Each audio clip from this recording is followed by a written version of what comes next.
अपनी ड्राइंग की स्किल्स को अगर आपको फटाक से इंप्रूव करना है, एक सिंपल सी चीज दिमाग में रखिएगा कि दुनिया में हर चीज एक शेप है। ओके, हम नॉर्मल सर्कल, स्क्वायर, ट्राइंगल, ये सब शेप्स की बात करते हैं ड्राइंग सीखते वक्त, बट उससे भी इंपॉर्टेंट है रैंडम शेप्स।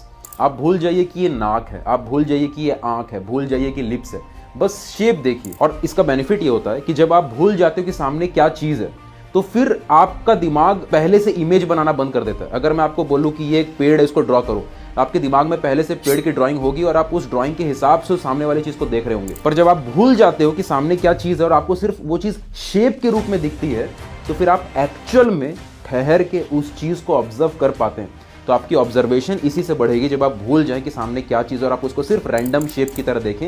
ये बहुत कमाल की आदत है, अगर आपने इसको डाल ली तो आपकी आर्टवर्क में बहुत कमाल की इंप्रूवमेंट आपको दिखनी शुरू हो जाएगी। इसको सेव तो करिएगा ही, शेयर भी करिएगा ताकि ये सारी नॉलेज थोड़ा आर्टिस्टों तक पहुंचे।